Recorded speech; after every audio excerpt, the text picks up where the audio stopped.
Bueno, vamos a recuperar la comunicación con Néstor Genis, investigador de Inclusión y Desarrollo Sostenible de Ethos. ¿Me escucha, Néstor? Sí, te escucho, Juan, muchas Sí, gracias. Néstor. Sí, le ¿Me comentaba, escuchas? ¿qué es lo que busca? Sí, exactamente. ¿Qué es lo que busca probar esta investigación?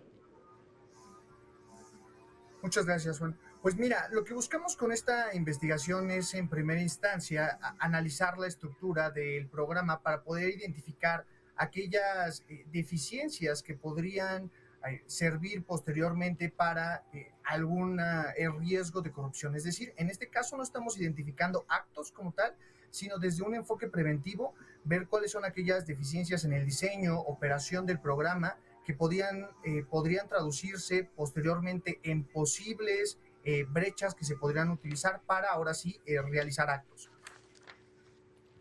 Sí, este gobierno ha acentuado el tema anticorrupción como uno de sus ejes principales. De hecho, ha sido uno de los temas fundamentales del presidente Andrés Manuel López Obrador. Particularmente el programa Sembrando Vida tiene las vacunas para evitar, tiene las vacunas suficientes para evitar que sea sujeto de corrupción este programa. Precisamente el gobierno actual ha hecho como uno de sus banderas la lucha anticorrupción en todos los sentidos, incluyendo el de los programas sociales. Una de las medidas más conocidas es pues tratar de dar los apoyos directos a las poblaciones que se atienden en los diferentes programas sociales. En este caso, al ser un programa un poco más complejo que solamente transferencias directas, pues tiene otras modalidades como son los apoyos extraordinarios en los cuales pues se da un apoyo a las poblaciones para que puedan comprar productos, fertilizantes o desarrollar algún otro tipo de proyectos productivos que no podrían con los recursos generales, y es ahí precisamente donde hay una mayor cantidad de brechas debido a que no están regulados. Como lo mencionaba ya en el reportaje, hay algunos procesos que están regulados, pero sin embargo tienen deficiencias mediante las cuales no se puede corroborar que realmente estos apoyos hayan sido entregados o entregados a la población que se identificaba como objetivo. En el caso de estos apoyos extraordinarios, realmente hay mucho poder de decisión por parte del personal operativo a nivel territorio que permite que estas personas puedan pues digamos tomar decisiones de forma arbitraria y en dado caso podría llegar a indicar que hay oportunidad de realizar actos de corrupción por parte del personal a este nivel. Son deficiencias, son brechas que no se han logrado reducir, por lo cual efectivamente el programa actualmente aún tiene riesgos de corrupción importantes. Sí, son 400,000 beneficiarios o más quizá de este programa Sembrando Vida, a los que directamente se les entregan 5,000 pesos mensuales a algunos, a otros 4,000 pesos mensuales. Esta modalidad, esta estrategia de entregar directo los recursos sin intermediarios, como funciona con otros programas sociales del gobierno federal, ¿es un antídoto a la corrupción? Pues es una medida, digamos que durante varias oportunidades se ha mencionado que puede reducir los riesgos de corrupción en programas en los cuales el único apoyo es una transferencia directa, pues sí se quita la posibilidad a estas figuras de intermediarios que son muy conocidas en el sector de programas sociales, que pues podrían cobrar una comisión o generar algún otro tipo de actividades corruptas. En programas de ese estilo sí se reduce en bastante medida este tipo de actos, pero en programas mucho más complejos, como es el caso de Sembrando Vida, en el cual entran otros componentes como son el personal técnico, como son la producción de viveros, como son estos apoyos extraordinarios que acabo de mencionar. En realidad no se resuelve el problema porque solamente es una parte del beneficio que reciben. Reciben apoyos en especie y reciben estos apoyos extraordinarios económicos también, los cuales al no estar debidamente reglamentados a quién, cómo, dónde y tampoco tener información para poder consultarse sobre cómo se llevó este proceso, pues deja un canal bastante importante libre para que se puedan generar algunos de estos actos de corrupción que pues se venían generando en el pasado en muchos otros programas de desarrollo rural. Es decir, se siguen manteniendo varias de estas líneas de riesgos de corrupción abiertas en el actual programa. Sí, ¿se sabe cuál es la meta de Sembrando Vida y si se está trabajando rumbo al cumplimiento de esta meta? Sí, en este sentido es importante mencionar que si bien el programa Sembrando Vida tiene o desde el discurso público se ha manifestado en diferentes sentidos, como puede ser el ambiental, como puede ser el productivo, de empleabilidad, es decir, tiene como diferentes, digamos, posibles efectos positivos en diferentes sectores. En realidad, el objetivo a grandes rasgos del programa es beneficiar a 430,000 personas aproximadamente y que éstas hagan productivas sus 2.5 hectáreas. Ese es el objetivo a grandes rasgos, ¿no? Y la forma en la que se mide este programa o los resultados de este programa es con base en una matriz de indicadores, pero que es muy operativa. Es decir, entregamos 430,000 apoyos a las 430,000 personas que teníamos pues presupuestadas. Entonces se cumplió con este objetivo o se brindó asesoría a estas 430,000 personas, se cumplió con el objetivo. Para realmente identificar si el programa ha sido exitoso y ha tenido el beneficio, el impacto que se estaba visualizando desde un inicio y la inversión, pues tuvo los resultados esperados, se necesitaría pues más que nada una evaluación de impacto al programa social, que en realidad es muy pronto todavía para poderla realizar, más pensando en este tipo de programas, que es un programa productivo en el cual pues los productos, por así decirlo, tardan bastante tiempo en poder desarrollarse y poder analizarlo. El programa de momento cuenta con objetivos meramente operativos, por así decirlo. Sí, desde 2019 a la fecha, y bueno, más o menos 400,000 personas, más de 420,000, 430,000 personas han recibido estos apoyos. ¿Se sabe si estas 400,000 personas ya sembraron algo y ya hay resultado de algo con respecto a este programa? Sí, hay una cantidad de personas que están en el padrón, como bien lo mencionas, las cuales ya están recibiendo el apoyo monetario, principalmente. No sabemos si también ya están recibiendo los apoyos en especie, es decir, las plantas, fertilizantes, etcétera. Simplemente sabemos que reciben el apoyo de 5,000 pesos, pero no sabemos en qué estado están, digamos, del proyecto estas personas. Si ya recibieron en primera instancia el material, si ya sembraron algo, qué avance lleva esta siembra, cuándo de la siembra inicial se sobrevivió durante por lo menos el primer año, etcétera. Este tipo de información que, como tú lo mencionas, es muy importante para poder conocer cómo ha avanzado el programa, si realmente a prácticamente la mitad del sexenio y de que haya iniciado este programa ya se tienen algún tipo de resultados que nos permitan, pues por lo menos imaginarnos un futuro en el que se acerca a los resultados planteados al inicio del programa.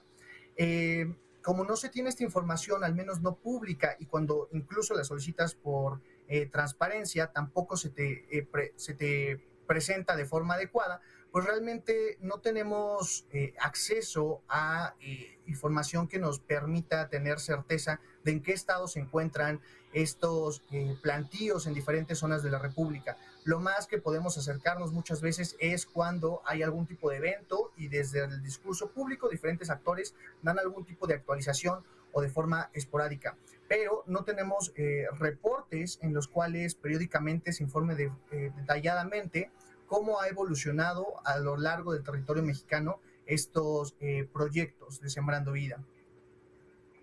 Sí, hay un personaje o hay una pieza importante dentro de Sembrando Vida que es el acompañamiento técnico.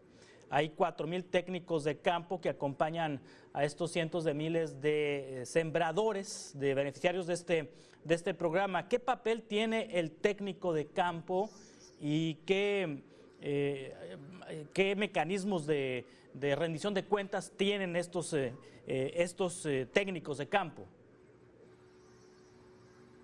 Sí, estos técnicos que se dividen en dos, el social y el otro que es justamente una cuestión más técnica relacionada con la siembra, tienen un papel muy importante porque para empezar son quienes determinan qué persona entra o no entra al programa, es decir, quienes cumplen con los requisitos. Estas personas hacen todo el sondeo, van a la tierra, la identifican, la miden, etcétera. Ese es el primer paso. Posteriormente son quienes capacitan o apoyan a las personas para que pues el proyecto sea exitoso, y también le van dando seguimiento al plan de trabajo de estas personas y pueden decir en determinado momento si están cumpliendo con lo que se estableció o no, y de esa forma darle continuidad a estas personas dentro del programa y que sigan recibiendo los apoyos o no. Esto de entrada les da un poder bastante importante sobre las personas beneficiarias, porque en todo momento pueden decidir si entran o salen. Por eso es muy importante que exista una reglamentación muy clara sobre cómo toman las decisiones estas personas, porque si no se puede dar pie a lo que mencionábamos de actos arbitrarios que puedan terminar efectivamente en algún tipo de acto de corrupción, en el cual se le pida una parte del poco apoyo económico que reciben, o incluso, como se ha identificado en algunas ocasiones, se les obligue, por ejemplo, en el caso de los apoyos extraordinarios que se le entregan, a comprar con algún tipo de proveedor con el cual ya se tiene un acuerdo previo, con tal de que pues las personas puedan seguir recibiendo los apoyos. Sí, Néstor, ahorita nos mencionaba, ha sido difícil encontrar información vía transparencia, es decir, no se encuentra publicada la información básica de transparencia de este programa. Y número dos, ante una solicitud de acceso a la información, el sujeto obligado no responde. Gracias. Pues en el caso de la información publicada, ahí tenemos, digamos, una brecha importante, en el sentido de que muchas veces la obligación o la información básica de los sujetos obligados es insuficiente, porque es muy general para poder conocer realmente cómo está avanzando el programa, ¿no? De esto que comentábamos hace un momento, de en qué estatus, por ejemplo, se encuentran las personas que han recibido este apoyo, si ya sembraron, si ya llevan algo, etcétera. Como es un programa o es información específica de un programa, no se encuentra reglamentado en algún tipo de ley o algo así que les obligue a, como tal, especificar esta información, ¿no? Entonces, pues bueno, se aprovecha ese vacío legal, por así decirlo, y se publica únicamente información muy general, en la cual pues realmente no podemos dar cuenta de los avances del programa Ciencia Cierta. Solo, por ejemplo, el caso de padrón de personas beneficiarias, pues es algo que es obligatorio, se publica, pero no te puede dar claridad sobre cómo ha evolucionado realmente el programa, más allá de cuántas personas beneficia. Y en el otro punto, en el de las solicitudes de información, sí responden la información, pero no está o no está completa, o no está en los formatos que permiten realmente entender lo que sucede. Un ejemplo que mencionaba es sobre la distribución de los apoyos en especie. Tú puedes conocer la distribución no puedes conocer la distribución de los apoyos en especie en el padrón de personas beneficiarias, solo de el ingreso o la transferencia monetaria de los 5,000 pesos. Pero si tú quieres saber cuántas plantas, por ejemplo, se han entregado a tal estado, municipio, localidad, o específicamente una persona, no existe esa información pública. Por ejemplo, esa lo solicitamos, y lo que se nos dio fue información de las plantas distribuidas en los CEDIS, en los centros de distribución, pero eso realmente no nos da claridad sobre a dónde se han entregado más cantidad de plantas, de qué tipo, fertilizantes, todo este tipo de apoyos en especie, ¿no? Entonces, eso es un ejemplo de cómo no tenemos información para poder tener certeza de cómo se está operando el programa, y consecuentemente de qué resultados se está dando en varios sentidos. Sí, ahora, Ethos, Laboratorio de Políticas Públicas, ¿qué propone para que este programa tenga transparencia, no sea objeto de corrupción y pueda dar los resultados que el propio gobierno prometió que tendría a inicios de esta administración? Bueno, a tal grado este programa que ha sido propuesto por el presidente López Obrador para que Estados Unidos lo financie en Centroamérica. Exactamente, sí, es una parte clave de la política del desarrollo social del actual gobierno, que se ha presumido nacional e internacionalmente, y por lo mismo consideramos que es sumamente importante que se vayan atendiendo este tipo de deficiencias. En el informe que realizamos, en el estudio, ahí proponemos específicamente acciones de acuerdo a lo que fuimos encontrando. Por ejemplo, una de ellas, como mencionaba, poder identificar estos vacíos en las acciones que llevan a cabo estos servidores o personal técnico, en los cuales puede haber, digamos, espacio para la arbitrariedad. Por ejemplo, en la toma de decisiones para incorporar o no a una persona. Se tiene que reglamentar muy bien esta parte. Estas personas realizan informes que pues transparentan únicamente a sus mandos superiores y que se trabaja mediante una plataforma interna a la cual pues la gente no tiene acceso más que quienes trabajan ahí adentro, y esa información es muy valiosa para realmente entender cómo opera el programa en varios sentidos, la cual podría ser pública, pero no se ha podido transparentar, ¿no? Hasta el momento.